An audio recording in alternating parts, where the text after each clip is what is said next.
Hello everyone, Unit 1 Database and Database Users, Lecture number 6.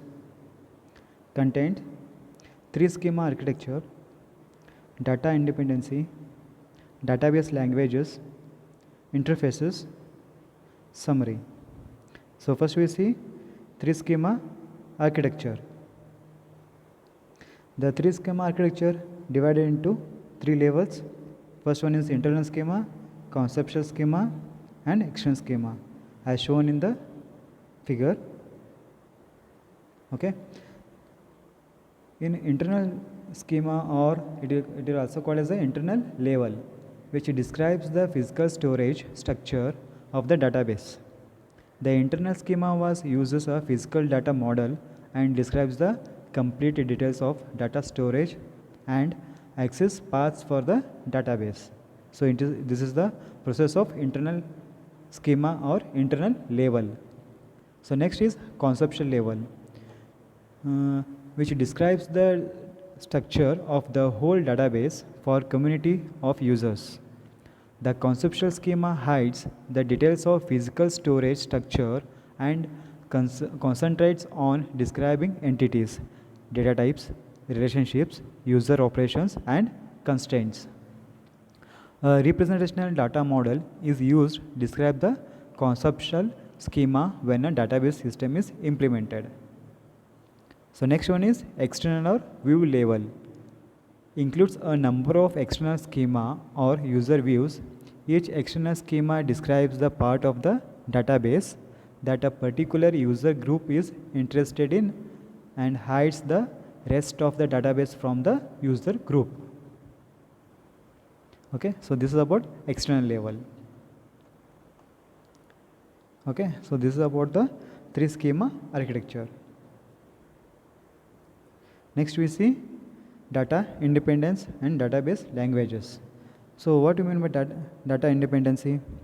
So data independency is nothing but defined as the capacity to change the schema at one level of a database system without having to change the schema at the next higher level. Okay, so this is the data independency. So here we divide it into logical data independency and physical data independency. So first is logical data independency. So is the capacity to change the conceptual schema without having to change external schema. Okay, we may change the conceptual schema to expand, to change constraints, to reduce the database. So this is about logical data independency. Physical data independency is the capacity to change the internal schema without having to change the conceptual schema. Okay, so this is about physical data independency. So next we see database languages. So here we have a database languages, data definition language, storage definition language, view definition language, data manipulation language.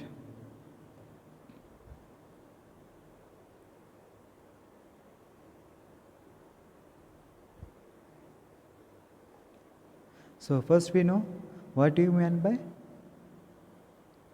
data definition language is used by the DBA, database administrator, and by the database designers to define both schemas.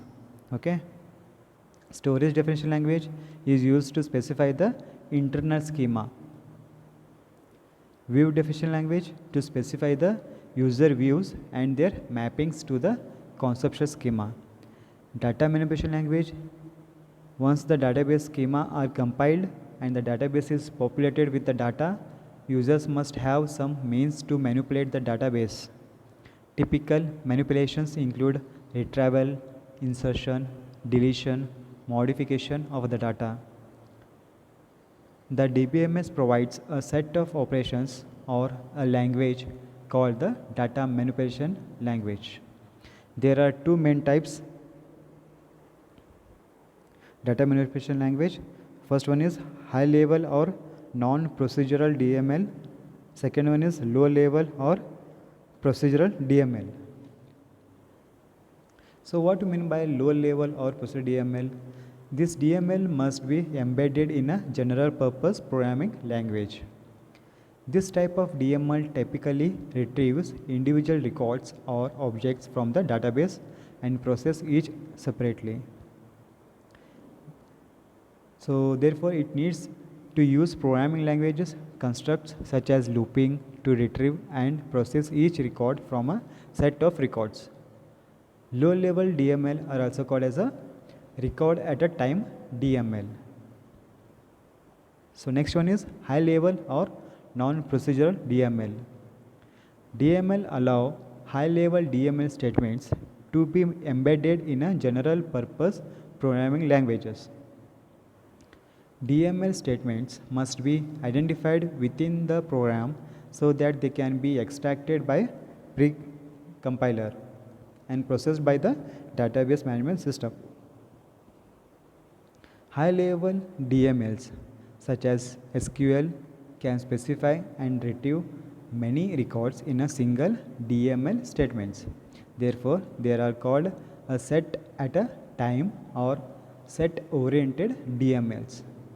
So this is about high level or a non-procedural DML.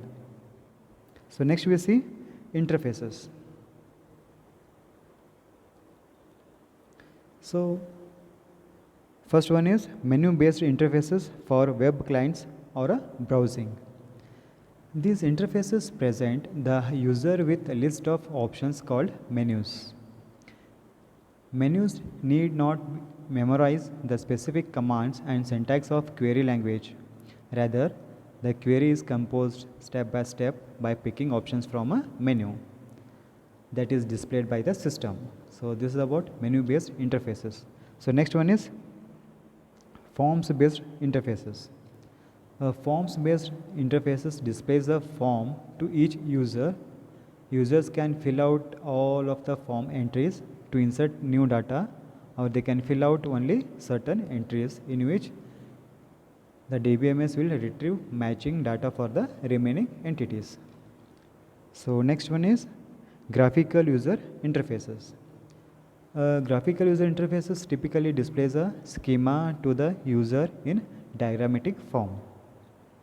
So next one is natural language interface.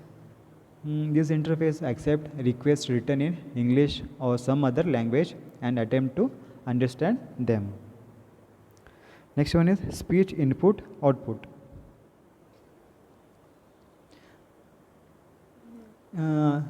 Speech input and output applications such as inquiries for telephone directory, flight arrival or departure, and credit card account information are allowing speech for input and output enable customers to access this information, right? The speech input is detected using a library of predefined words and used to set up parameters that are supplied to the queries. Next one is interfaces for parametric users. Parametric users such as bank tellers often have a small set of operations that they must be performed repeatedly, right?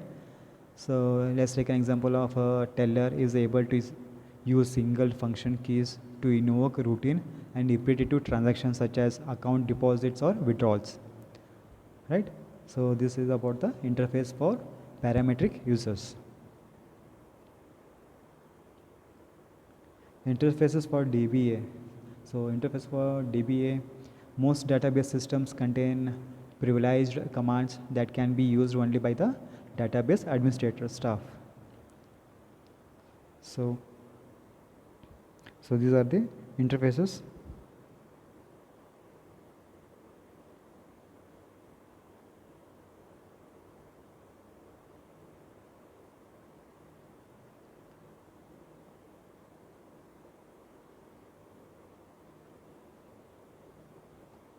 So next one is data abstraction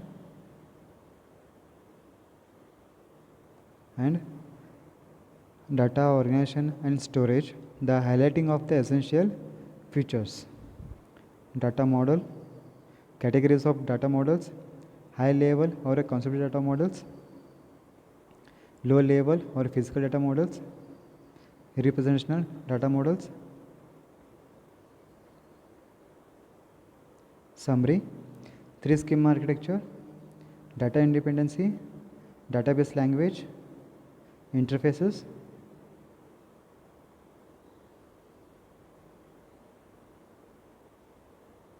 Thank you.